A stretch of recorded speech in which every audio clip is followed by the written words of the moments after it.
Hi everyone, here's the Bookchemist once again, and in the past on my channel I've talked a bit about a few academic books that I especially liked or that I think would be of interest even to readers who are not enrolled in a degree in English literature, world literature or whatever. Last year, for instance, I talked about The Fantastic by Todorov, an amazing, one of my favorite academic books of all times, and a great read even if you're not that interested in the fantastic genre, which basically means fantasy/gothic fiction from the early 20th century, because of the way it approaches its topics. It has lots to teach about studying literature in general, even if you're not interested in the topic specifically.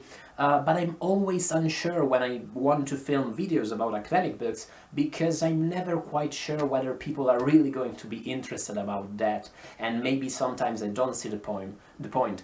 Today, though, I'm going to talk about 3 very short introductions to topics in literary criticism that I think are going to be very useful to anyone out there who is interested in these things but does not study them either for a living or because of their degree or because they're at a university or college at the moment. The very short introductions are a series by the Oxford University Press, which starts from a basic concept, a genius concept if you ask me.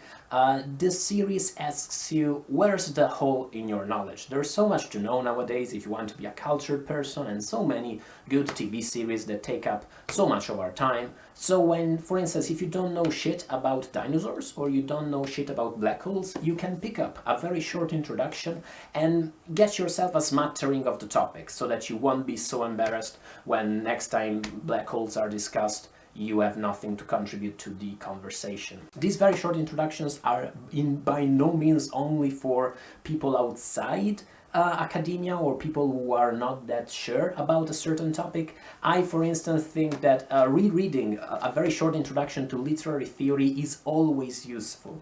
Specifically because in my case, when it comes to literary criticism, so many of these topics tend to be blurry, sometimes tend to be taken for granted, sometimes are sometimes overly simplified so that you lose track of what they actually mean. So wherever you are, whatever you do, are you a literary professor, a book reviewer, or just a reader who likes to read, these I think could be very good books for you. I'm going to start by discussing Jonathan Culler's very short introduction to literary theory. That motherfucker, not Culler, I'm sure Culler is an awesome person. Literary theory. Man, do I hate literary theory, and the book knows that. The book acknowledges that. Everyone hates literary theory, I hope.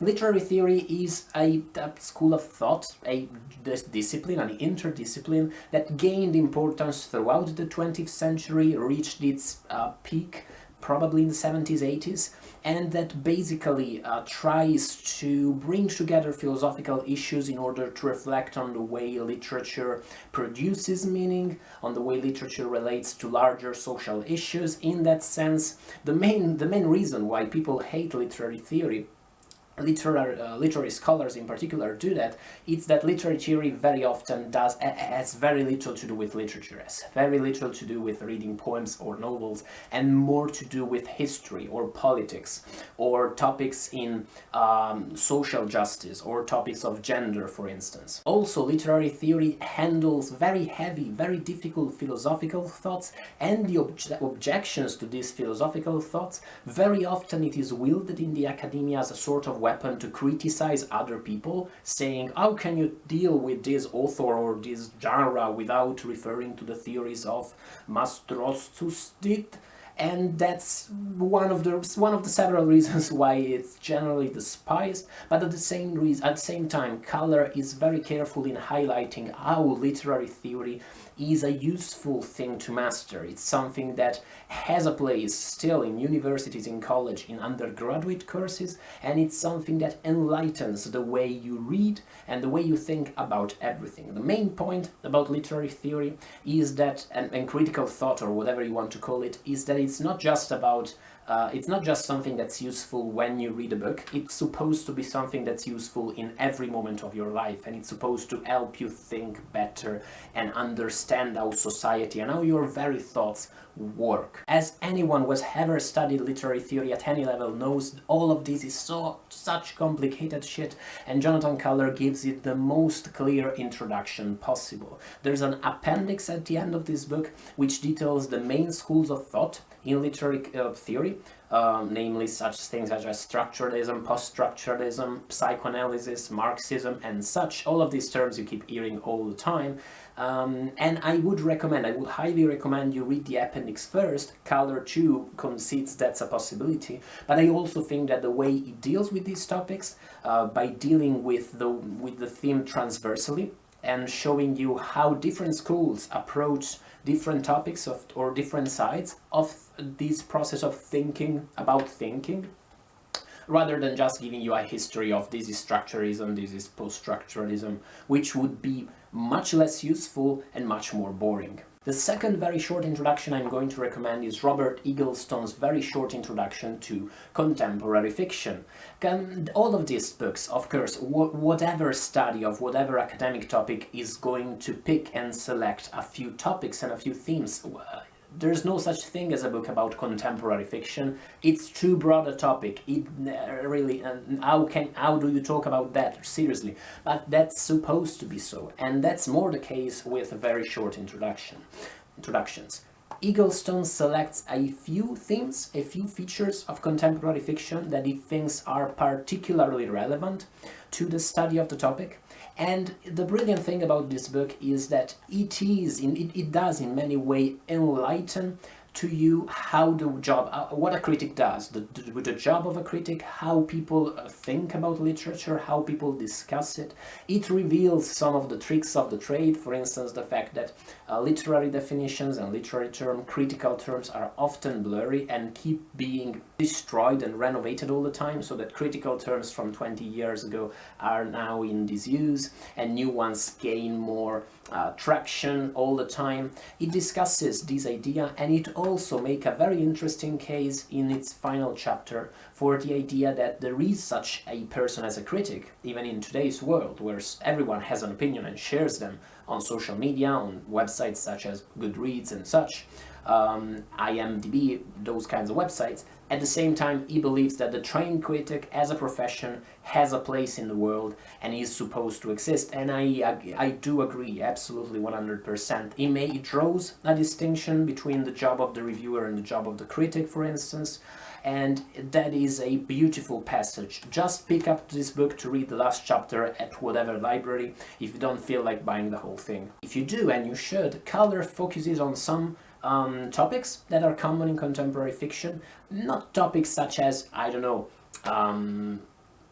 terrorism. That's not what I mean. I mean some concerns. That's probably a better term. For instance, contemporary fiction's concern with history and the idea of recording history, contemporary fiction's concern with some narrative techniques proper of postmodernism, and he is definitely onto something when he speaks of how contemporary fiction uses much of the quirkiest narrative techniques of postmodernism, alternating between different storylines, creating these plots within other plots, while being much more reader-friendly than lots of postmodernism. It is sort of a truth universally acknowledged that contemporary fiction is all open to the reader, whereas postmodernism wasn't. It was cold and it made fun of the reader. That's a truism that originates largely in David Foster Wallace's seminal essay, E Unibus Pluram. I think that is very much a misguided notion, and Eaglestone, not Culler, gives you better grounds to understand why contemporary fiction, even at its most experimental, is much more enjoyable, usually much more likable than much postmodernism, such as Gravity's Rainbow, John Barth's story collections, those things. And why that is, why authors chose to do that, what you can draw, what meaning you can infer from those types of choices. The last short introduction I'm going to recommend is Ben Hutchinson's Introduction to Comparative Literature, a topic that fascinates me impossibly. Technically, what I do in my PhD, I'm an Italian and I study American literature. In that sense, my approach, when I write about literature, I'm always a comparatist, inevitably. And comparative literature is what I'd like to do. It's what I'd like to compare traditions and to compare the writing of American authors with European ones, and at the heart of that, it's a very simple wish that I'm sure lots of people share, the fact that I would like to read more. I would like to read more widely. I'd like to read more different things from more different traditions, and Hutchinson recognizes that very often comparative literature starts from that idea. Even comparatists who want to practice comparative literature as a hobby do it because they'd like to read more books from more cultural traditions. That sounds simple, and comparative literature should be the simplest shit, but it's not. It's impossibly complicated. When I was in my first year as an undergraduate and I was studying in Milan, I took a class in comparative literature, Professor Cattanio's class, by the way. I don't know why I'm telling this, and the primary sources that I read in that class, stuff such as Don Quixote, Jules Verne's Around the World in 80 Days, On the Road by Kerouac, Heart of Darkness by Conrad, and so many other, Calvino's Invisible Cities, and so many others, really sparked in many ways my passion for reading. At the same time, I didn't like all of them necessarily. I didn't like On the Road at all, for instance, and I didn't quite get Invisible Cities, but this diversity, all of these different perspectives were so fascinating. And for that course, I also had to read a manual on comparative literature, and the manual really didn't make sense to me at all. Like, I didn't understand shit about it. The paradox of comparative literature, in my opinion, is that it's something that it's intuitively understood, especially in today's world where cultures interact and often clash, sadly, so often. It's something that's needed, it's something that deserves to be studied, and at the same time it opens up a mess of complications about using different traditions, about comparing different things, about the nature of the questions you ask, because when you ask a question already you're also telling something about you because of the way you formulate the question. Theory is bitchy that way. Hutchinson is very clear in pointing at these many paradoxes of comparative literature, at the idea that it is not as simple and straightforward a pursuit as you may think it is. Already, for instance, when you compare literature, you may choose to do it by comparing different traditions in the same historical period, say the Italian literature and English literature from the early modern period. But already that doesn't make sense, because what's the early modern period? It's a period you decided that exists for, you know, with insight. It's not like people at the time were like, oh yeah, we're living in the early modern period, so much better than the late modern period. But at the same time you have to use these categories, because otherwise you can navigate this field and you can navigate your comparisons. You have to use these categories, and through your usage you have to show how sucky they are. Also, another paradox, another conundrum at the heart of comparative literature is this idea of close reading as opposed to distant reading. Close reading has always been, since the early 20th century, especially in the Anglo-Saxon world, the defining form of criticism, meaning that when you study literature, the point is that you read texts closely and you draw out of them all the meaning you can possibly get. And that's a testimony to how aesthetically praiseworthy the texts are, that you can do that to them.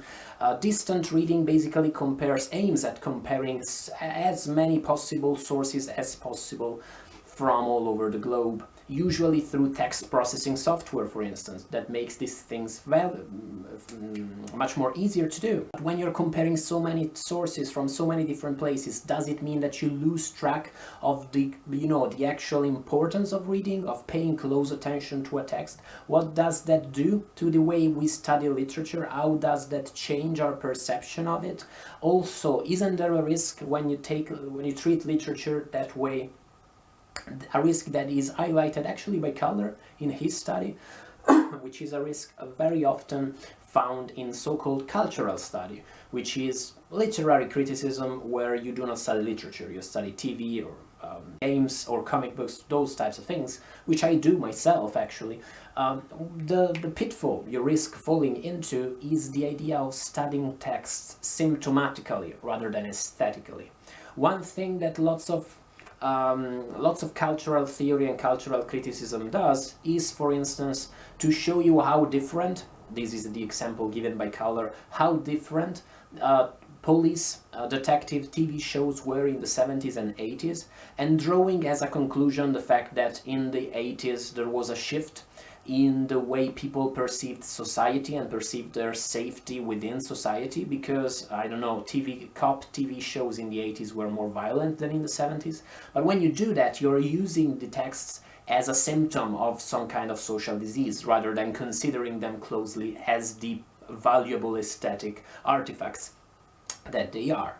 And that's bad shit, inevitably, even when it's useful. I mean, all of these are the paradoxes that give literary theorists, literary scholars and literature professors and literature PhDs a job if you want to dive into the wonderful world of all this general huge mess. By all means, read these very short introductions. You'll get a glimpse at how all of these things work and at the many contradictions that are at the heart of the study of literature, and at the beautiful process that is described by Eaglestone in a very optimistic way as that idea that literature is always about telling something new about these texts, while being perfectly conscious that someone is going to come and say, yes, but you are wrong on this and you're wrong on that. It's part of the process, it's part of what makes these texts valuable, and a testimony once more to how valuable they are in the first place. Believe me, I'm painfully aware of the mess I've made trying to point out some of the themes and topics dealt with by these books, and some of the way these